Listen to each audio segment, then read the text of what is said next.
მოგესალმებით. დღეს გვაქვს მეოთხე გადაცემა 3D პოდკასტის. მადლობა რომ გვიყურებთ, მადლობა რომ გამოგვიწერეთ. როგორც ყოველთვის ჩვენი მხარდამჭერია კომპანია ვეზირი. დღევანდელი პოდკასტის თემა იქნება უსაფრთხოება სავაჭრო მოლებში. და გვყავს ძალიან საინტერესო სტუმარი მოწვეული, ვინ თუ არა ქალბატონი თეონა ხითარიშვილი, გალერეა თბილისის საოპერაციო დირექტორი. გახსნილად ვაცხადებ ჩვენს მეოთხე პოდკასტს, შეგვიძლია დავიწყოთ. მოგესალმებით, უსაფრთხოებასთან ერთად გვექნება ალბათ კიდევ რაღაც არა უსაფრთხოების, არამედ რაღაცა მართვის ელემენტებიც. მოგესალმებით, მადლობა მოწვევისთვის. იმედი მაქვს, რომ საინტერესო იქნება ჩვენი საუბრები თქვენი მაყურებლებისთვის და გამომწერებისთვისაც. ძალიან დიდი მადლობა მობრძანებისთვის. ზოგადი მიმოხილვით დავიწყებ მოლებში უსაფრთხოების კუთხით, გვაქვს ბევრი სისტემა. ჩვენთვის ნაცნობი სახანძრო უსაფრთხოება, ვიდეო მეთვალყურეობა, მაგრამ ამათ გარდა გვაქვს ისეთი სისტემები, რომლებიც შეიძლება მოსახლეობამ და ჩვენმა მაყურებელმა არ იცოდეს. მაგალითად, როგორც არის ხალხის მცვლელები, მაგალითად, როგორც არის სხვადასხვა AI და უსაფრთხოების თულები, რომლებიც ეხმარება მოლებს ზოგადად მოლის უსაფრთხოების მენეჯმენტში. ზოგადად მეოხილვით რო დავიწყოთ, საბედნიეროდ უკაცრავად საქართველოში მოლებში უფრო ნაკლები გვაქვს ხანძრები და უსაფრთხოების გამოწვევა, ვიდრე მსოფლიო მასშტაბით, მაგრამ მსოფლიო მასშტაბით ბევრი ხანძარი მომხდარა ასეულობით მსხვერპლითაც. დავით, მე მგონი ჯერ პირველ რიგში უპრიანი იქნება, რომ თქვათ რატო არის მოლი რთული უსაფრთხოების თვალსაზრისით. პირველი და მნიშვნელოვანი ჩემი აზრით არის ის, რომ მოლის ვიზიტორების უმრავლესობა არის ქალები და ბავშვები და ნებისმიერი საგანგებო სიტუაციის დროს იქნება ეს ხანძარი, იქნება რაღაც თავდასხმა, ტერორიზმი, ყველაფერი ხდება სამყაროში. ყველაზე მოწყვლადი ჯგუფი არის ქალები და ბავშვები და შესაბამისად თუ რაღაცა ხდება მოლში, სამწუხაროდ ტრაგიკული შედეგები არის ხოლმე ძალიან დიდი მასშტაბის. შემდეგ უკვე თვითონ მოლი არის რთული ორგანიზმი, ასე ვთქვათ, სადაც მაგალითად food court-ი არის ისე წარმოდგენილი, ბევრი რესტორანი არ კომერციული სამზარო, უკვე რისკი შემოდის იქ ხანძრების. გარდა მაგისა, თვითონ ის რაც მოლში ინახება და ისი რეალიზაციაც ხდება, არის სწრაფადწვადი, ადვილად აალებადი, პარფიუმერია იქნება ეს, ტანსაცმელი იქნება ეს, ამიტომ პატარა ხანძარი შესაძლებელია ისე დიდ ხანძარში გადაიზარდოს სწრაფად, ძალიან სწრაფად, რომ მთლიანად მოლის კოლაფსიც გამოიწვიოს და ესეთი მაგალითებიც ჰქონია. მაგის გარდა დანარჩენი უსაფრთხოების გამოწვევებიც მნიშვნელოვნად არის წარმოდგენილი. სამწუხაროდ იგივე ტერორიზმის შემთხვევაში და იგივე თავდასხმის შემთხვევაში ძალიან ადვილი სამიზნე არის მოლი, რაც ვთქვი იმ მიზეზის გამო, ამიტომ უსაფრთხოების სისტემები ტექნიკურად და ორგანიზაციულად თუ არ არის გამართული სავაჭრო ცენტრებში და სავაჭრო მოლებში, ყველანაირი ინციდენტი ძალიან ტრაგიკულად სრულდება.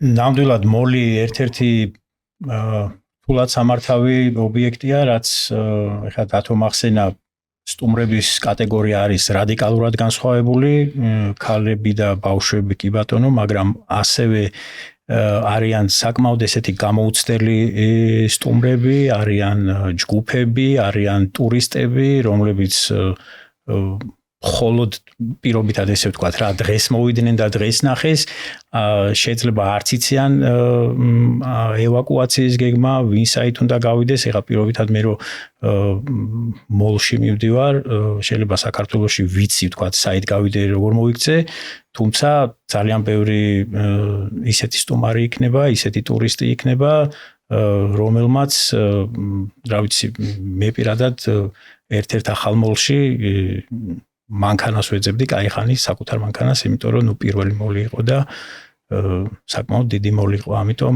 მოლი ნამდვილად რთულად სამართავი ობიექტია, როგორც უსაფრთხოების კუთხით, ასევე მართვის კუთხით, მენეჯმენტის კუთხით რა. მოდი ამ მიმოხილვის შემდეგ თეონასთან გადავალ პირველივე კითხვით. გალერეა თბილისი ერთ-ერთი ჩემი ინფორმაციად ყველაზე თანამედროვე დაღჭურვილი სავაჭრო ცენტრია და თუ შეიძლება უფრო დეტალურად რო გითხრათ, რა ტიპის უსაფრთხოების სისტემებს იყენებთ, ინტეგრირებულიო თუ არა ეს სისტემები ერთმანეთთან, როგორ ხდება მათი ოპერირება, ცოტა უფრო რო ჩავშალოთ ეს თემა, აი კონკრეტული მაგალითებით თქვენთან როგორ არის ეს საკითხი. კი ბატონო, ჩვენ სავაჭრო ცენტრში ძალიან ბევრი უსაფრთხოების სისტემებია დანერგილი.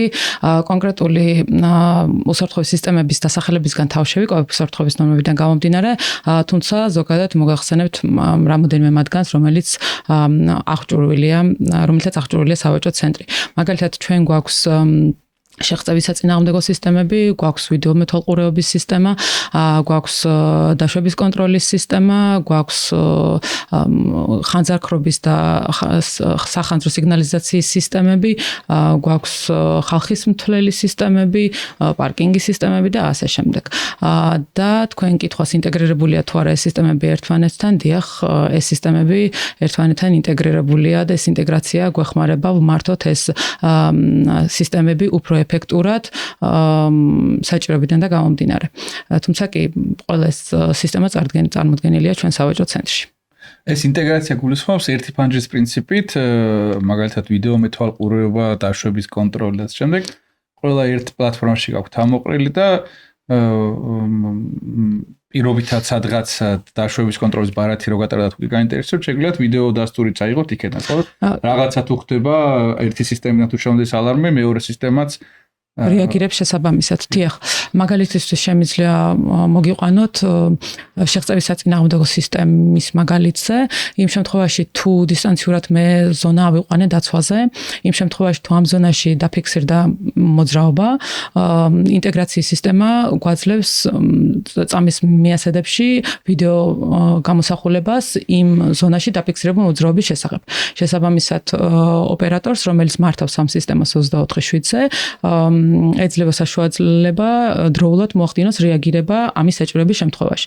ასე რომ ინტეგრაციაც სწორედ ამას გვაძლევს, რომ დავზოგოთ დრო და ეფექტურად ვმართოთ პირობითად ის დამოუკიდებელი სისტემები, რომელიც ერთმანეთთან არის ინტეგრირებული. შესაბამისად უსაფრთხოების გამოწვევის მართვა და რეაგირებაც ბევრად უფრო ეფექტური და სწრაფი იქნება. თავისთავად. იმიტომ რომ ეხლა სადრო ადამიანს გააგზავნი იმ ზონაში რა ხდება, როცა გააქვს ზუსტი აი იმ დეტექტორის რომელმაც მოახდინა ალარმის გენერირება, იმ დეტექტორის არეიდან ვიდეო დასტური. კი, ნამდვილად ვიდეო დასტური გადამოწმებისა, ნამდვილად რეალურია საფრთხე კონკრეტულ ზონაში, როდესაც დაფიქსირდა მოძრაობა შეღწევის საწინააღმდეგო სისტემის მიერ. ხალხის მცველებზე თუ შეგიძლია რო გითხრათ, რაში იყენებთ ამ სისტემას, რა უპირატესობა აქვს? აი ზოგადად რა გამოყენება აქვს მოლისთვის ხალხის მცველების სისტემას? როგორც წეგან მოგახსენეთ, ხალხის მცველებიც არის წარმოდგენილი სავაჭრო ცენტრში და სხვადასხვა ესეთი მრავალ ფუნქციური გამოყენება აქვს ჩვენთან. ერთი ყველაზე მნიშვნელოვანი რაც შემიძლია გითხრათ, რომ ეს ჩვენ ხალხის მცველების საშუალებით გვაქვს ინფორმაცია არა მხოლოდ სავაჭრო ცენტრში შემომსვლელი მომხმარებლების რაოდენობის შესახებ, არამედ თითოეული ობიექტის ჭრილში. შესაბამისად, ამ ინფორმაციას ვუზიარებთ მათ შორის ჩვენს პარტნიორ რიტეილერებს, მათაც აქვთ ინფორმაცია ჩვენს მიერ გაზიარებული მომხმარებლების ვიზიტორების რაოდენობის შესახებ. ამ ინფორმაციაზე დაყრდნობით მათ აქვთ გაყიდვების შესახებ ინფორმაცია და შესაბამისად ამ ორი ინფორმაციის საფუძველზე მათ შეუძლიათ ეგრეთ წოდებული conversion rate გამოთვალონ, ანუ ეს არის თანაფარდობა გაყიდვებსა და ვიზიტორებს შორის. გარდა ამისა, ვფიქრობ, რიტეილერებს ასევე ეხმარებათ აღნიშნული ინფორმაცია რესურსების სწორად გადანაწილებაში. ანუ მაშინ, როდესაც გაქვს ინფორმაცია დღის რომელ მონაკვეთში უფრო მეტია დატვირთვა, კვირის რომელ დღეს არის უფრო მეტი დატვირთვა, შესაბამისად ადამიანურ რესურსაც ავნაწილებ ეფექტურად. არ ყავს ზედმეტი კადრი, მაშინ როცა არ არის საჭირო და მაშინ, როდესაც მეტი მომხმარებელია, შესაბამისად თანამშრომლებითაც სწორად არის დაკომპლექტებული ასე ვთქვათ, ობიექტი. ეს შეეხება ჩვენს პარტნიორ კომპანიას რიტეილერებს, თუმცა ამ ადამიანურ რესურსების სწორად გადანაწილების კუთხით ამ ინფორმაციას ჩვენც ვიყენებთ. საუბარი მაქვს მაგალითად დაცვის ტექნიკური სამსახურის ან დასუფთავების ნაწილში, მაშინ როდესაც არ არის საჭიროება ჩვენ ვზოგავთ რესურსს, მაგრამ მაშინ როდესაც პიკის საათია, მნიშვნელოვანია რომ შესაბამისი დეპარტამენტის თანამშრომელი იყოს იმ პოზიციაზე, სადაც მისი ფუნქცია მოვალეობები ეფექტურად უნდა იქნას შესრულებული.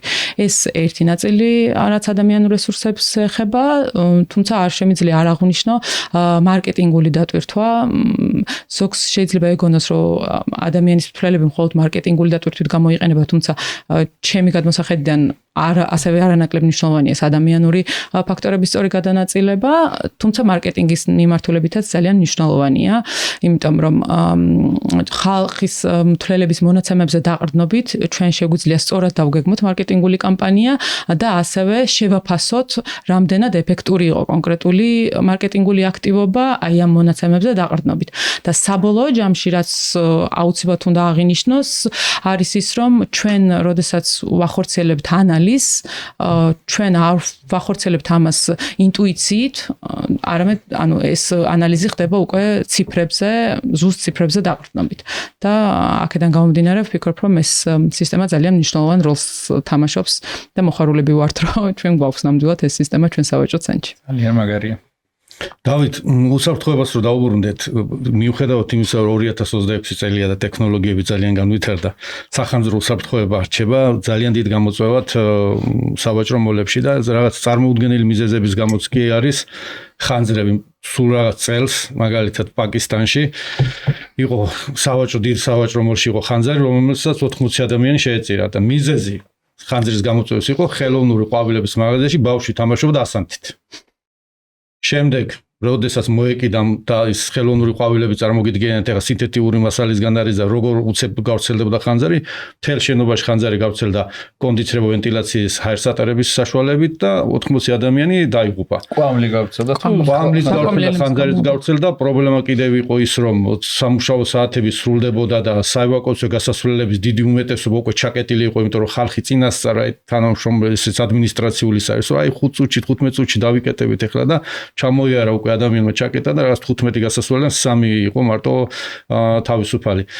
კიდევ მნიშვნელოვანი არის ის, რომ ადამიანის ფაქტორს აქვს ძალიან დიდი მნიშვნელობა. რამდენიმე წლის წინ რუსეთში კემეროვოში სავაჭრო ცენტრში მოხდა ხანძარი, მიზეზი იყო ის, რომ ბავშვების სათამაშო სივრცეში განათების დაზიანების გამო მოკლედ ჩართვა მოხდა, იქიდან გავრცელდა ხანძარი და დაახლოებით 60 ადამიანი დაიღუპა იქაც, ბავშვები დაიღუპნენ და მიზეზი იყო ის, რომ დაცვის თანამშრომელმა გააჩუმა სისტემა, რომ ჩათვალეს, რომ არ იყო საჭირო რომ შეეწუხებინათ ხალხი, თვითონ უზრუნველყოფდნენ უსაფრთხოებას, ვერ უზრუნველყვეს და ყველაზე ცუდი და ეგეც ძალიან მნიშვნელოვანი არის, რომ საევაკუაციო გასასვლელები უბრალოდ ბოქლომით იყო ჩაკეტილი და მე საქართველოშიც მინახავს ობიექტები, სადაც საევაკუაციო აი იქიდან შემოდიან და ვერ უზრუნველყოფთ უსაფრთხოებას და მაგიდან ბოქლომი აქვს ხოლმე დადებული საევაკუაციო გასასვლელებზე.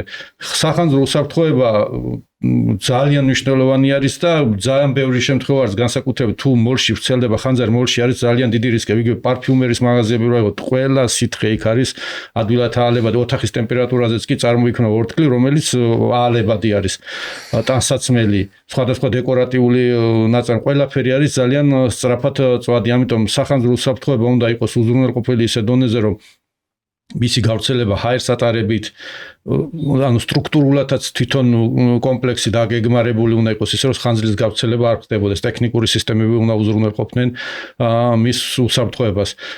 თეონად ეს მასობრივი ინფორმაციის წყაროებიდან რაც ვიცით, იყო რამდენიმე ინციდენტი თქვენთანაც, თქვათ ერთხელ მახსოვს, რომ დაკვამლიანება იყო და რამდენიმე მახსოვს, რომ ვიზიტორმა ესე გააქტიურა განგაში ეგრეთ წოდებულ manual call point-ით, ანუ ხელის აქტივაციით. აი თქვენთან თუ მოხდა ამ ინციდენტების შესწავლა, რამე ცვლილებები თუ შეიტანეთ, თქვათ ორგანიზაციულ უსაფრთხოებაში და რა გავლენა იქონია თქვენ მოლის ოპერირებაზე ამ ინციდენტებმა? კი, დაგეთანხმებით, რამდენიმე ინციდენტს ჩვენ სავაჭრო ცენტრშიც ჰქონდა ადგილი, თუმცა აუცილებელია აღვნიშნო, რომ ნებისმიერ საოპერაციო გუნდისთვის ასეთი შემთხვევები, ეს იქნება ცრუ განგაში თუ რეალური სიგნალი, ძალიან კარგი მასალაა შემდგომი ანალიზისთვის. განსაკუთრებით სავაჭრო ცენტრის გახსნის პირველ ეტაპზე ჩვენ ასეთმა ინციდენტებმა ბევრი ინფორმაცია მოგვაწოდა და ბევრი რაღაცა შევცვალეთ მას შემდეგ. მაგალითისთვის შემიძლია გითხრათ, მაშინ როდესაც სახანძრო სიგნალის და ვიდეო მონიტორინგის ერთმანეთთან ეფექტური მუშაობის პრინციპი. მაშინ როდესაც სახანძრო სიგნალს იღებს ოპერატორი ვიდეო მეთვალყურეობის საშუალებით, მას აქვს საშუალება რამდენიმე წამში გადაამოწმოს, ეს არის რეალური სიგნალი და საფრთხე, თუ ეს არის დაუდევრობით ან გაუფრთხილებით გამოწვეული განგაში, ეგრეთ წოდებული ცრუ განგაში. ეს არის ყველაზე მნიშვნელოვანი საკითხი, თუმცა მათ შორის ესეთმა შემთხვევებმაც დაგვანახა თითოეული იმ ტექნიკური პროგრამული უზრუნველყოფების საჭიროება და ეფექტური მართვის გამოყენების საჭიროება, ასე რომ ვთქვათ რა. თუმცა გარდა ტექნიკური საკითხისა ძალიან მნიშვნელოვანია და თქვენ სწორად აღნიშნეთ ადამიანური ფაქტორებიც. თქვენ ალბათ იცით, რომ ჩვენ რამდენიმე წლის წინ შვედური კომპანია Cefacet Group-ის სერტიფიკატი მოვიპოვეთ და ამ სერტიფიცირების პროცესში განვაახლეთ, შევქმნით და ვიმუშავეთ ძალიან ბევრ პროტოკოლზე თუ პროცედურაზე. ჩატარდა სხვადასხვა გუნდთან ძალიან სიღრმისეული ტრენინგები და ამ ტრენინგების წყალობით ეს რამდენიმე გუნდი ძალიან ეფექტურად ამუშავდა, ასე ვთქვათ, ერთმანეთთან, ან კოორდინირებულად და ამან საბოლოო ჯამში მოგვცა ის, რომ საგანგებო სიტუაციის დროს ევაკუაცია არის დროული და ეფექტური, ანუ უკან გადადის, ასე ვთქვათ, პანიკის მომენტი და შესაბამისად ყველა პირი, ვინც არის მყოფი სავაჭრო ცენტრში, ეფექტურად ასრულებს მასზე დაკისრებულ ფუნქცია მოვალეობას. ასე რომ ორი ნაწილია მნიშვნელოვანი, ერთი ტექნიკური მხარდაჭერა და მეორე ადამიანური რესურსი, რამდენად სწორად ხდება ამ რესურსის გამოყენება და ეფექტურად რაც ვთავაზობ. ახალ კითხვაზე გადავარდნით, ჩაგიკითხებთ ეს შვედური სერტიფიკატი რაც აიღეთ. ეს შეგიძლიათ მაგაზე რო გითხრათ უფრო დეტალურად, რისი სერტიფიკატია, სხვა მოლებს თუ აქვს საქართველოში, ან ეს სადაზღვევოს მოთხოვნა იყო თუ თქვენი პირადი სურვილი იყო რა გაკეთოთ. კი, ეს არ იყო არავის კონკრეტული მოთხოვნა, ეს იყო ჩვენი სურვილი, იმიტომ რომ ამ სერტიფიცირების პროცესში, რომელიც რამდენიმე თვე გრძელდებოდა, განვახორციელეთ ძალიან ბევრი ცვლილება, როგორც ინფრასტრუქტურის მიმართულებით, ისე ადამიანური რესურსების მიმართულებით. დაახლოებით ეს იყო 800-მდე არა კითხვა, არამედ საკითხი, რომელიც მოითხოვდა ჩვენი მხრიდან დადებითი თუ უარყოფითი პასუხის გაცემას, დგენას, თქვათ, ჩვენებას, დამტკიცებას, რეალურად მერე შეფასებას და ასე შემდეგ. აქედან გამომდინარე, ჩვენი სურვილით მოხდა მხოლოდ ეს სერტიფიცირება. რაც შეეხება აქვს თუ არა სხვა სავაჭრო ცენტრს, არა, ამიერკავკასიაში არც ერთ სავაჭრო ცენტრს არ აქვს აღნიშნული სერტიფიკატი, თუმცა აქვს ძალიან ბევრ სავაჭრო ცენტრს ევროპაში. ძალიან მაგარია, ბრავო. გილოცავთ ნამდვილად უსაფრთხოების და არა მხოლოდ უსაფრთხოების მართვის კუთხით მოლი არის ერთ-ერთი განსაკუთრებული ობიექტი, რადგან ძალიან ისეთი ცოცხალი ორგანიზმია რა და არის კიდევ ერთი სივრცე, მინდა გითხრათ, სადაც თქვათ შეიძლება მხოლოდ მისვლისას ან წასვლისას ხვდებით ამ საშოპინგე სივრცის მიღმა არის ესეთი სივრცე, პარკირების სივრცე, პარკინგის ადგილი, განსაკუთრებით თუ პარკინგი არის უკვე შენობაში და არა ღია პარკინგი, არამედ დახურული პარკინგი, აი უსაფრთხოების კუთხით რამდენად რთულად სამართავია ეს ობიექტი. კი ბატონო, შესაძლებელია კომფორტიც იყოს, შესაძლებელია გაიდანსიც გქონდეთ, მაგრამ ეხლა ჩვენ სახანძროც ვახსენეთ და უსაფრთხოება ვახსენეთ და გაქვთ თუ არა ეს პროტოკოლი ამ დროს რასაკეთებთ, თუ იმ შემთხვევაში თუ რაღაცა განგაშია ან ხანძარი იქნება ეს თუ რაღაც მე მახსოვს რომ რაღაც ანონიმური ზარიც იყო, ანუ кейსი შეიძლება უამრავი იყოს და აი ამ დროს კონკრეტულად რა კეთდება და რასაკეთებთ. ესე იგი, საპარკინგო სივრცე, რა თქმა უნდა, სავაჭრო ცენტრის განუყოფელი ნაწილია და უსაფრთხოების ერთიანი სისტემის ნაწილიც. როდესაც საუბრობთ საპარკინგო სივრცის უსაფრთხოებაზე სხვადასხვა საგანგებო სიტუაციების დროს, შესაბამისად პროტოკოლიც განსხვავებულია, ხო? ანუ მაგალითად და საგანგებო სიტუაციებიც განსხვავებული შეიძლება იყოს, ხო? ეს შეიძლება იყოს ხანძარი, შეიძლება იყოს სტიქიური უბედურება, შეიძლება იყოს გარე საფრთხე და შესაბამისად პროტოკოლის და ქმედებაც როგორ იქცევა საპარკინგო სისტემა, განსხვავებულია იმის მიხედვით, რა საგანგებო სიტუაციასთან გვაქვს საქმე. მაგალითისთვის, თუ ეს არის ხანძრის საფრთხე, ასეთ შემთხვევაში, რა თქმა უნდა, შემომსვლელი შლაგბაუმები იბლოკება, ანუ ვეღარ ხორციელდება ავტომობილების დაშვება, უბრალოდ აღარ ხორციელდება, თუმცა მეორეს მხრივ ღია კარის პრინციპზე ვართ, რაც იმას ნიშნავს, რომ იღება გამსვლელი შლაგბაუმი, რათა შეუფერხებლად გადაადგილდნენ, ანუ დატოვონ ავტომობილებმა საპარკინგე სივრცე. თუმცა მეორეს მხრივ თუ განვიხილავთ მაგალითად ისეთ საგანგებო სიტუაციას, როგორც არის გარე საფრთხე, ჩვენი ქმედება და პროტოკოლი შესაბამისად პირიქით საპირისპიროა, ანუ კეტავთ და იკეტება პირიქით აბსოლუტურად ყველა შემოსასვლელი და მათ შორის გასასვლელიც, რათა გარე საფრთხე არ მოხდეს შიდა სივრცეში. ეგრეთ წოდებული ლოკდაუნი ხდება ასეთ დროს. შესაბამისად, განსხვავებულად იქცევა პარკინგის სისტემაც იმის მიხედვით, რა საგანგებო სიტუაციები გვაქვს. ძალიან მნიშვნელოვანია ნამდვილად მომხმარებლების ინფორმირებულობა და მზაობა. აქედან გამომდინარე ჩვენ პარკინგის ნაწილსაც შევეხეთ და აქედან ვიტყვი პარკინგის ნაწილზეც, რომ მაშინ როდესაც ხდება შენობის ევაკუაცია, ყველაზე მნიშვნელოვანი არის პანიკის გარეშე მშვიდად დავტოვოთ უმოკლესი გზით სავაჭრო ცენტრი ან შენობა. ამ დროს ნაკლებად ვიფიქროთ მაგალითად ავტომობილზე, მით უმეტეს თუ პირველად ვსტუმრობთ მაგალითად სავაჭრო ცენტრს და ზუსტად არ გვახსოვს სად გავაჩერეთ მანქანა, ან როგორ მოვახერხოთ სავაჭრო ცენტრიდან უმოკლესი გზით ავტომობილის გაყვანა. ამაში იკარგება დრო ავტომობილის ძებნაში, შესაბამისად შესაძლოა ბევრი ავტომობილი იყოს, შეიქმნას საცობი გასასვლელში და ამან კიდევ უფრო დაგვაკარგინოს დრო. აქედან გამომდინარე მე ვფიქრობ, რომ ჯანმრთელობა და სიცოცხლე უპირველესია, ამიტომ ვიფიქრებთ ავტომობილზე, ვიფიქროთ საკუთარ ჯანმრთელობაზე და სიცოცხლეზე და დავტოვოთ შენობა და ავტომობილს მოვაკითხოთ მოგვიანებით, მას შემდეგ, როდესაც უკვე ყველაფერი მშვიდად დასრულდება.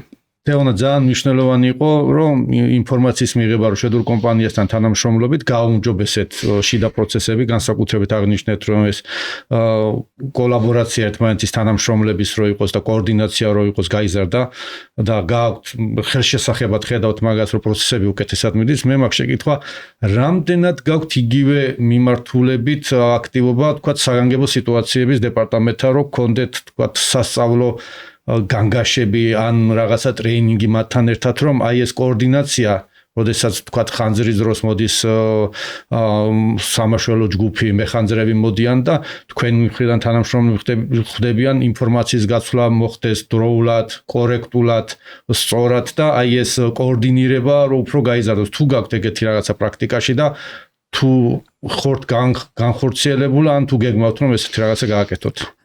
ესე იგი, სწავლებები და ტრენინგები მუდმივ რეჟიმში ტარდება სავაჭრო ცენტრში და ტარდება სხვადასხვა ჯგუფებთან, მაგალითად სავაჭრო ცენტრში დასაქმებულ თანამშრომლებთან, დაცვის სამსახურთან, ტექნიკურ სამსახურთან, დასუფთავების სამსახურთან და რა თქმა უნდა სავაჭრო ცენტრის ადმინისტრაციასთანაც. ამ ტრენინგების ფარგლებში ყველა ჯგუფმა იცის მისი ფუნქცია რა არის საგანგებო სიტუაციების დროს და როგორ სხვადასხვა საგანგებო სიტუაციების დროს როგორ იმოქმედოს. საგანგებო სიტუაციების მართვის სამსახურთანაც გვქონდა ჩვენ, თუმცა ეს იყო დასაწყისში, მაშინ როდესაც ახალი გახსნილები ვიყავით და შესაბამისად ჩვენ შორის მოხდა კი ინფორმაციის გაზიარება, მაგალითად როდესაც მოდის საგანგებო სიტუაციების მართვის სამსახური, რა ინფორმაციის მიწოდება უნდა მოხდეს, რა ქმედებები შეიძლება განმოხორციელოთ თავდაპირველად, მაგალითად მანამ სანამ ისინი მოვლენ ცენტრამდე და ასე შემდეგ, აქედან გამომდინარე იმ ინფორმაციაზე დაყრდნობით, რაც თავდაპირველად ჩვენ საგანგებო სიტუაციების სამსახურთან გვქონდა გაზიარებული და მივიღეთ რეკომენდაციები, ამ ტიპის რეკომენდაციებით შეტანილია და დაფარულია იმ ტრენინგების და სწავლებების ფარგლებში, რასაც ვახორციელებთ ჩვენ წელიწადში ორჯერ. უკვე მრავალი წელია თან. ძალიან კარგი. კარგი, უფრო დაცულად გწნობ თქვენთან საუბრის შემდეგ. მიხარია. მოვში ვიგრძნობ პროფესორად ჩემს თავს. სახანძრო უსაფრთხოებას რო ცოტათი გავსცეთ, თუ აკეთებთ ან თუ შედის როგორც თქვენთვის როგორც მოლის მენეჯმენტის კომპეტენციაში, აი მაგალითად ქურდებებისგან თავის დაცვა. კონკრეტულ მაღაზიებში მაგალითად ამერიკაში ყვა ბოლო წლებში ეგრეთ წოდებული ფლეშმობ ყაჭაღობები დაარქვეს, რაღაცა ორგანიზებული ჯგუფი შედიოდა ერთდროულად მაღაზიაში და იმდენად რა გაფანტოდნენ ყველა ყურადღებას, თითქმის ნახევარ მაღაზიას გაიტადნენ, გავიდოდნენ.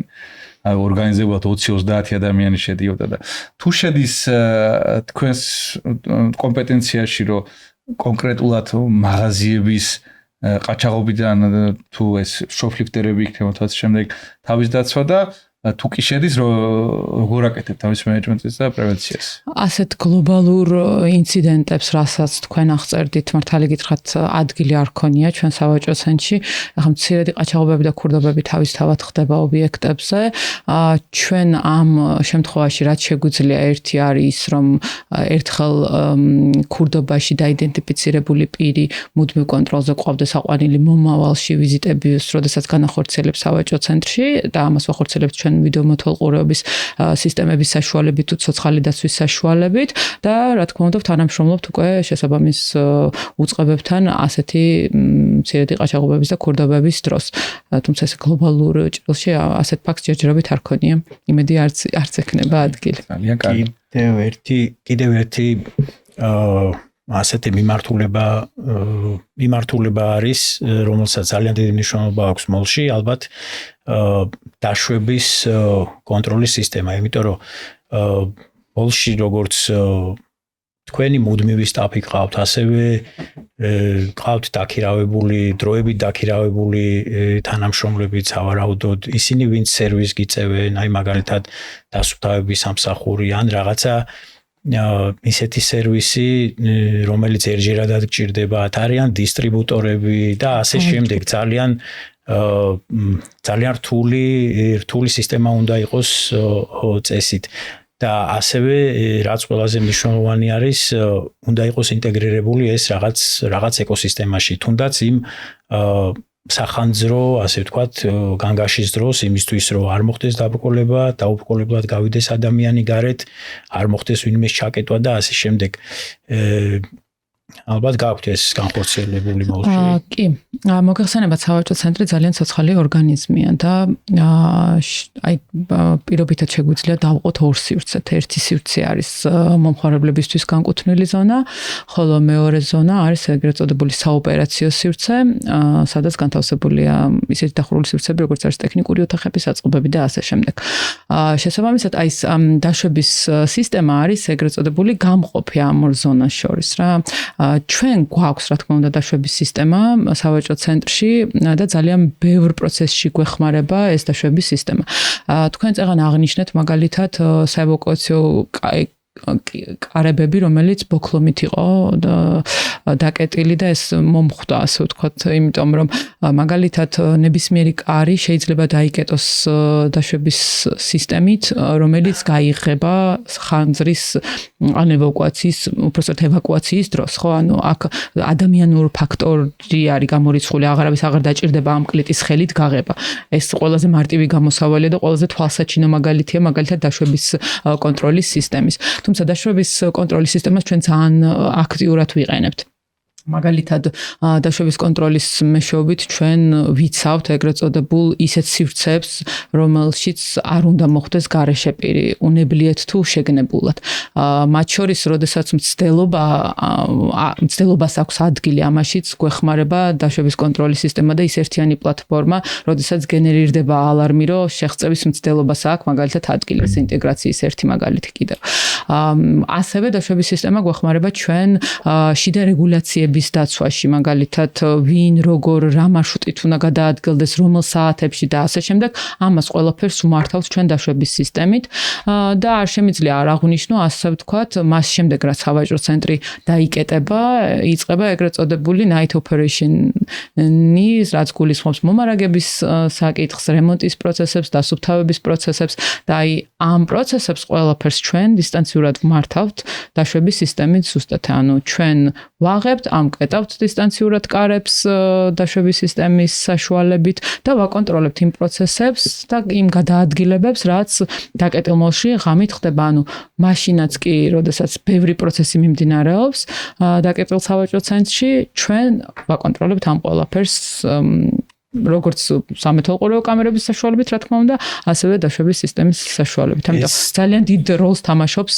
ყოველდღიურობაში დაშვების სისტემა. ალბათ განსაკუთრებით სადღესასწაულო დღეებშიც, იმიტომ რომ გაორმაგებულია ხო იმ დროს ვიზიტორების რაოდენობა, ასევე გაორმაგებული მომარაგების რაოდენობა, ხო? კი, ანუ ძირითადად დაშვების ნაწილში იტვირთება თავისთავად მაშინ, როდესაც მომარაგების პროცესი უფრო ხშირად ხდება და უფრო დიდი მოცულობით, ვიდრე სხვა სტანდარტულ დღეებში. ანუ სადღესასწაულო დღეებში, რა თქმა უნდა, დატვირთვა დიდია და შესაბამისად მეტ კონტროლსაც და მეტ ყურადღებასაც მოითხოვს ასეთ დატვირთულობის დროს.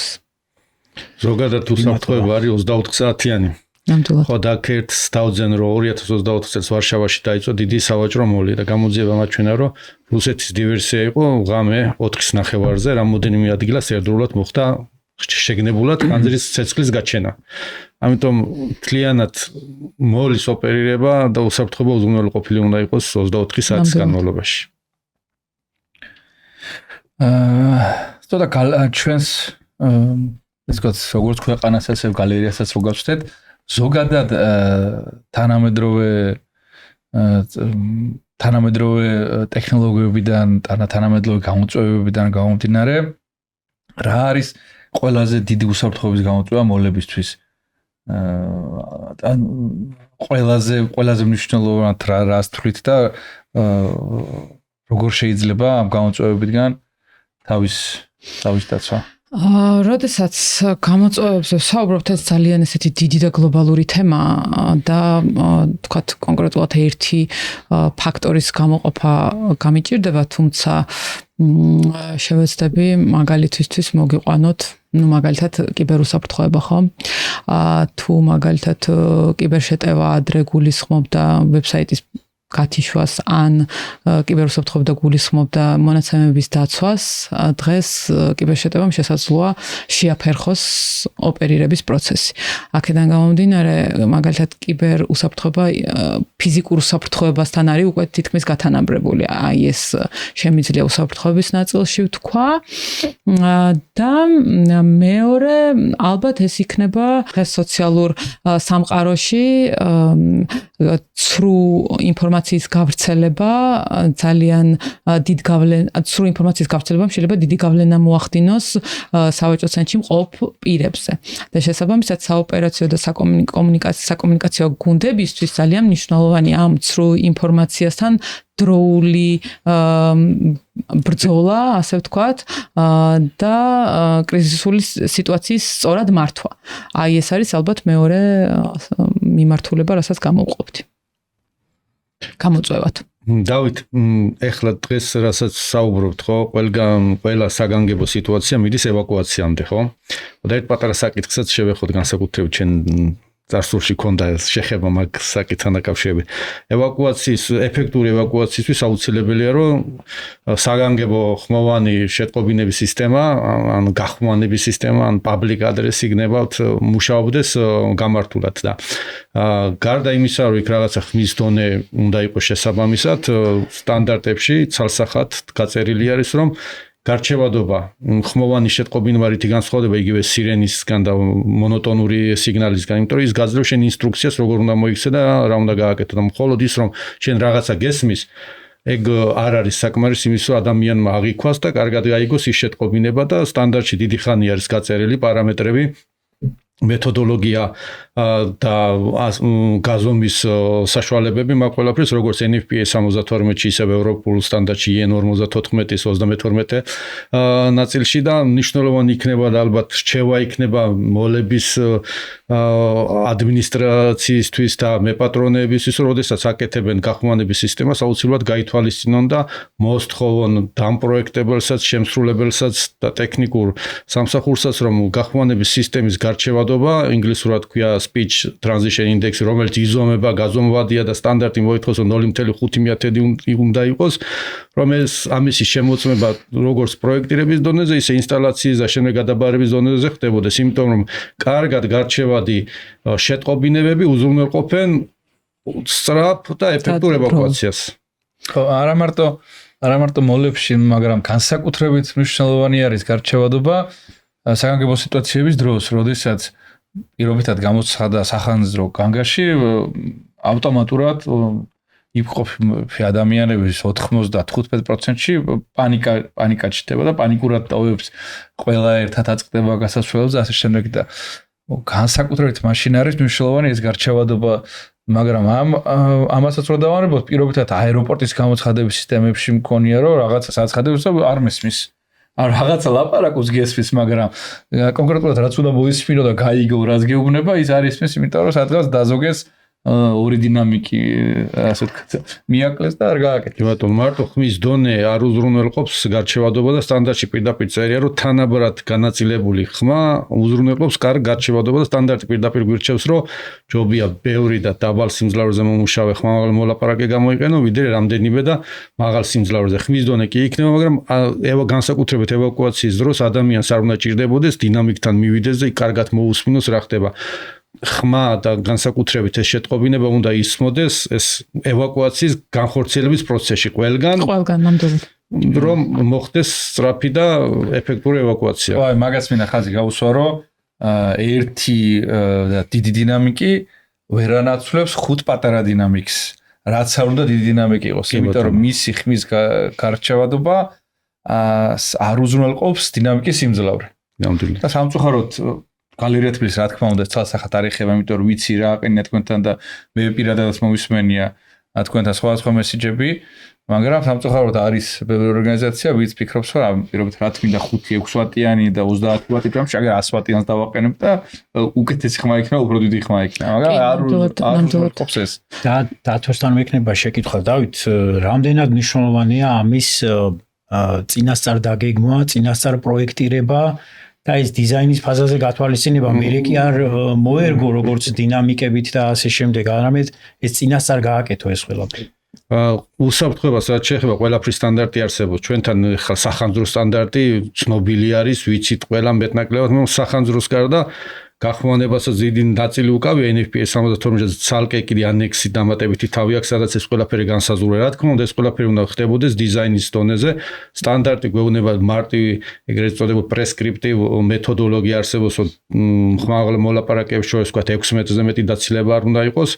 მაგრამ რთული შენობებისთვის იქ უფრო შორს არის წასული ტექნოლოგია, არსებობს სპეციალური სიმულაციური პროგრამული უზრუნველყოფა, სადაც შედის ყველანაირი მასალა, რომელიც გამოყენებული ამ სივრცეებში, იმიტომ რომ გარჩევადობას პირველ რიგში ხელს უშლის არეკლილი ხმა და რევერბერაცია, რომელიც ამ არეკლილი ხმის გამო გამოწვეული და ისეთი შენობებში, სადაც ბევრი შუშა არის, იატაკი არის, ვთქვათ, ან მეტლახის, ან ქვის, იქ ეს არეკლები უფრო მეტია, რევერბერაცია უფრო მეტია და შესაბამისად გარჩევადობა ნაკლები, ამიტომ ის პროგრამული უზრუნველყოფა დიზაინის ეტაპზე იძლევა იმის საშუალებას, რომ დინამიკების განაწილება შეირჩეს ისეთი და სიმძლავრე შეირჩეს ისეთი, რომ შემდეგ გარჩევადობის ეს STI კოეფიციენტი ითვლება და გეუბნება, რომ მინიმუმ 0.5 გექნება ამ დიზაინით. ზოგადად დიდი ის არის სფერო არის ეს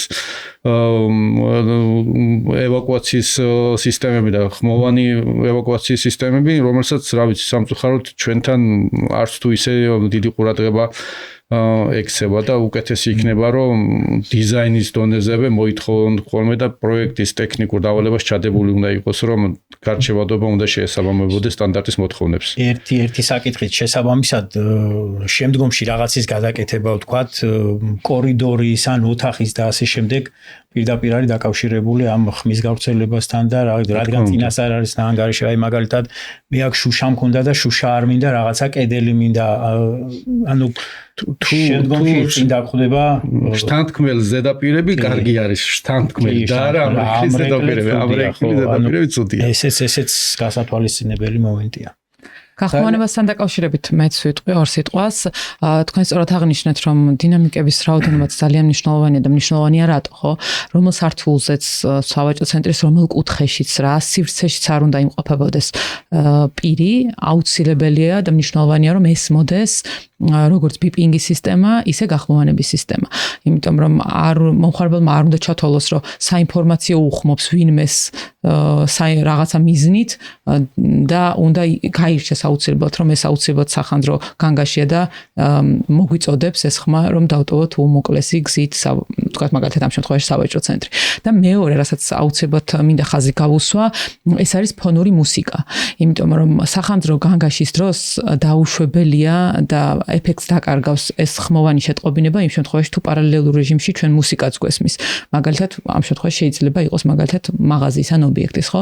ძალიან მნიშვნელოვანია ამ დროს რომ გამოხულდეს ამაზეც ყურადღება, რომ როდესაც ობიექტი აღჭურვილია ფონური მუსიკის ტექნიკური აღჭურვილობით, ეს აუცილებლად იყოს თანხვედრაში სახანძრო სიგნალთან, რომ როგორც კი სახანძრო განგაში ჩაერთვება და აქტიური იქნება, ეს ფონური მუსიკა გაითიშოს, რათა ობიექტზე მყოფმა მომხმარებლებმა გაიგონ ევაკუაცია რომ არის ჩართული და სწორად აღიქვან ის ტექსტი, რასაც მოუწოდებს ეგრეთ წოდებული ხმა. ბატონო. ყველაზე ისეთი ბოდის კერტით ერთ რაღაცას დავამატებ. ყველაზე გავრცელებული ასე ვთქვათ შეცდომა.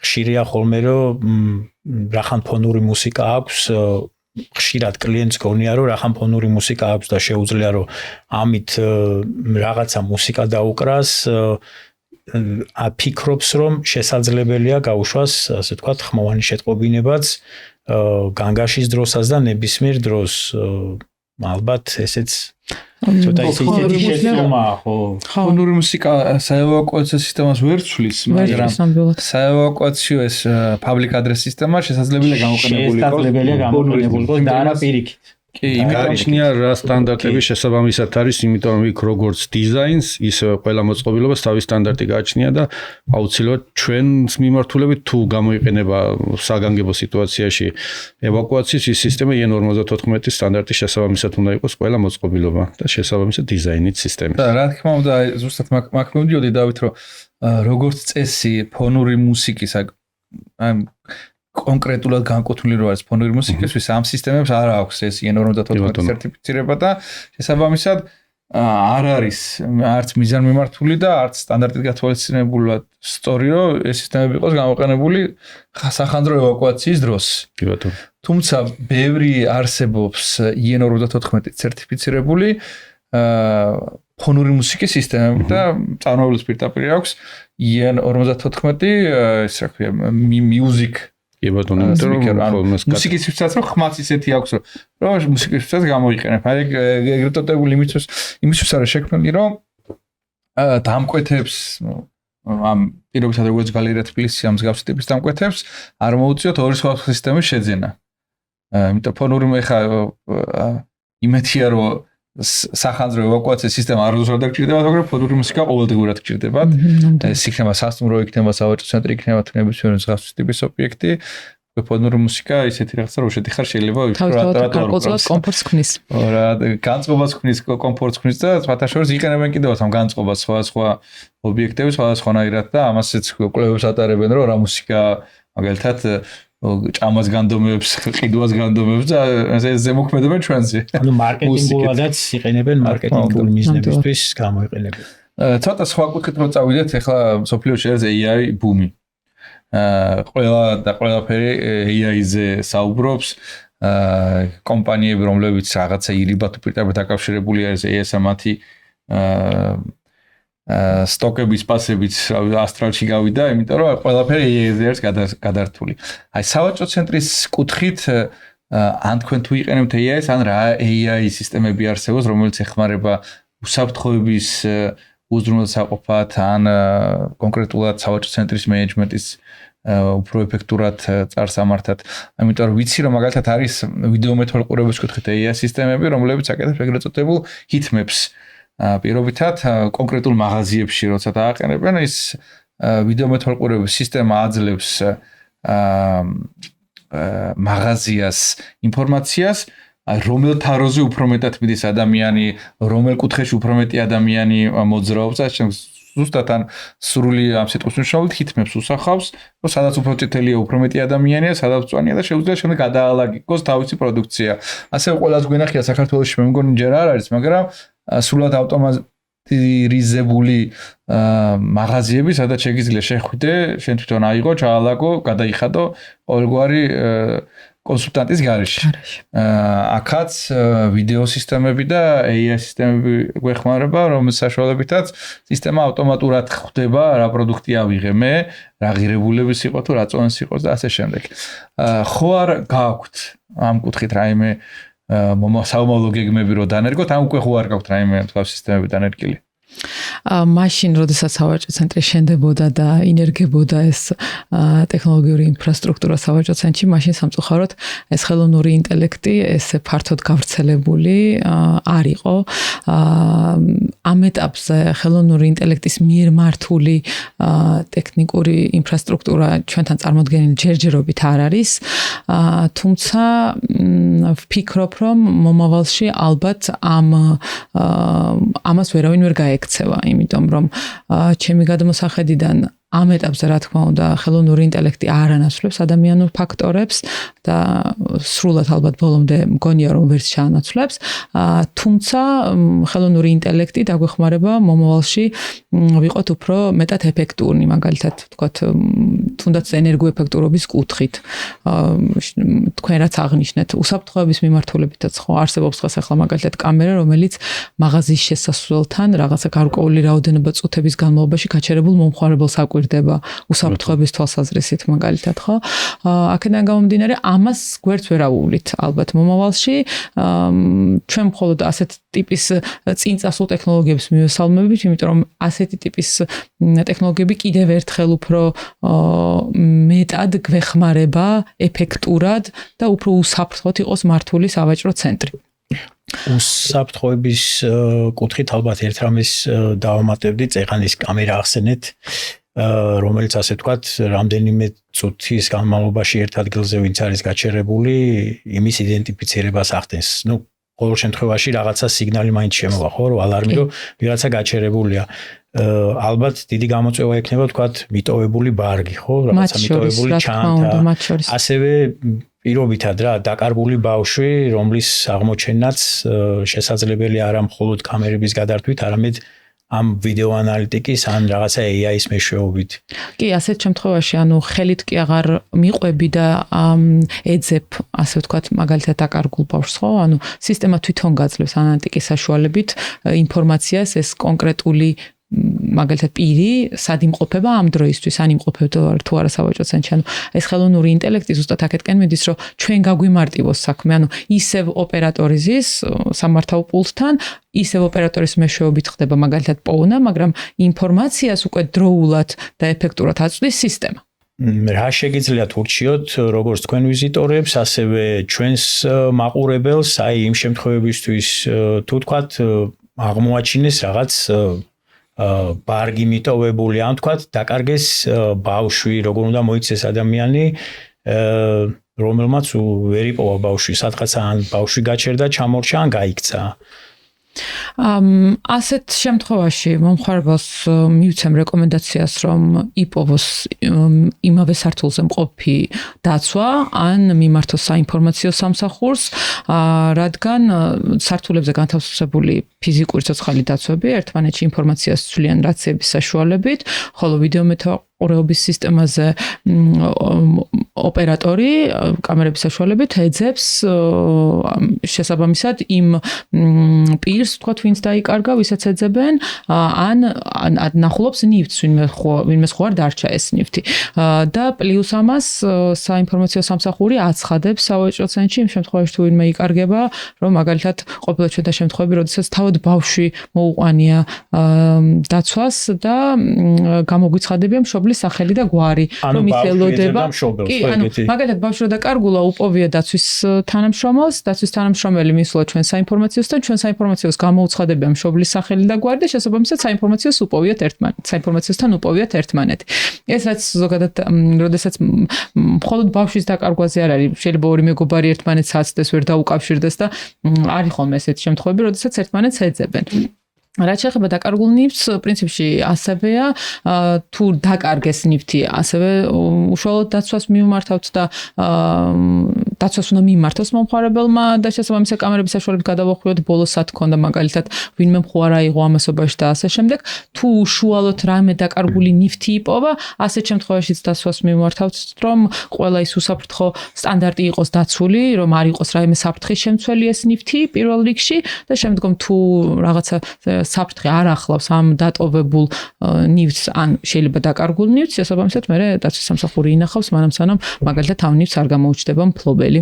ანუ უსაფრთხოების სამსახური უკვე თავის მხრივ აკეთებს რეაგირებას და ყველა საჭირო პროცედურებს იმისთვის, რომ აღმოფხვრას ეს პრობლემა, ან იპოვოს ბავშვი, ან თქვათ ნივთს მიექცეს ყურადღება, ანუ ის აწვდის ინფორმაციას უკვე ოპერატორს, რომელიც 24/7-ზე ამ სისტემებს ეკუთვნის. კი, არსებობს სპეციალური პროტოკოლი ამასთან მიმართებაში, როდესაც სავაჭრო ცენტრში დატოვებულ ნივთს პოულობთ, დეტალებში ამჟამად ახლა ვერ ჩავალ, მაგრამ ამ პროტოკოლის დაცვით შესაბამისი დაცვა მოქმედებს. ვახვევთ რა თქმა უნდა კამერებს, თუ ვინმეს დარჩა, რამე საეჭვო ხო არ არის და ასე შემდეგ და ასე შემდეგ და ამის შემდგომ ხდება უკვე რეაგირება. ან ვიძახებთ შესაბამის უწყებებს, ან ვინახავთ ნივთს იმის და მიხედვით არის თუ არა საფრთხის შემცველი ეს კონკრეტული ნივთი, რომელიც არის მიტოვებული ყურადღების მიღმა. თუ სავაჭრო ცენტრში ყოფნის დროს შემთხვევით დაკარგავთ ბავშვს, პირველ რიგში არ ინერვიულოთ, ჩემი რჩევა იქნება მიმართოთ შესაბამის სართულზე მყოფ დაცვას ან საინფორმაციო სამსახურს, ისინი დაგეხმარებიან უმოკლეს ვადებში ბავშვის პოვნაში, სანერვიულო ნამდვილად არაფერი არ არის, ვიპოვით, დაგიბრუნებთ, თავარი არ ინერვიულოთ. ევაკუაციასთან დაკავშირებით, როგორც ყველაზე მნიშვნელოვანი პროცესზე საგანგებო სიტუაციის დროს, როგორ უნდა მოიქცეს ვიზიტორი სავაჭრო ცენტრში? როგორც აღვნიშნეთ, წეღან მნიშვნელოვანია, რომ უმოკლესი გზით დავტოვოთ შენობა და აუცილებლად გვახსოვდეს, რომ არ გამოვიყენოთ ლიფტები, არ გამოვიყენოთ ესკალატორები, ამისთვის გამოვიყენოთ საევაკუაციო კიბეები. ნუ ჩვენ სავაჭრო ცენტრში ფიზიკურად ითიშება კიდევაც ესკალატორები ჩერდება და გადაადგილება შეუძლებელია ლიფტებით, იმიტომ რომ შენობა მთლიანი შენობა გადადის ევაკუაციის რეჟიმში, თუმცა იმ შემთხვევაშიც თუ ლიფტი მაინც განაგრძობს მოძრაობას, არავითარ შემთხვევაში არ ვისარგებლოთ ლიფტით, პირიქით გადავადგილდეთ ღია სივრცეში საევაკუაციო კიბეების დახმარებით აუცილებლად. მე მაქვს ერთი კითხვა. გალერეა თბილისი როგორც უკვე თითქმის 10 წელია რაც ოპერირებს. ეს რო შენდებოდეს გალერეა თბილისი ტექნოლოგიის კუთხით, რას გააკეთებდით სრულიად განსხვავებით, რას შეცვლიდით განსხვავებით იმისა, რაც 10 წლის წინ დაინერგა? დღესდღეობით ტექნოლოგიები ბევრად უფრო წინ არის და ბევრად უფრო მეტად განვითარებულია, ვიდრე ეს იყო 2017 წელს, როდესაც ჩვენ გავიხსენით. ამ ეტაპზე ალბათ გათბობა გაგრილების, განათების და ვენტილაციის საკითხს უფრო გავხდიდი უფრო მეტად ენერგოეფექტურს. ანუ მაქსიმალურად შევზღუდავდი ადამიანურ ფაქტორებს და სისტემას მივცემდი თავადემართა საათების ან სეზონების ცვლილების მიხედვით ეს ტემპერატურები და აგრეგატები დამოუკიდებლად ადამიანური რესურსის ჩარევის გარეშე ალბათ და ეს მოგცემდა უფრო მეტად ენერგოეფექტურობას ვფიქრობ. ალბათ ამ მიმართულებით უფრო ამას კიდევ უფრო მეტად ჭკვიანს გავხდიდით ეხლა. და მაშინ ერთი კიდევ კონტრკითხვა მექნება.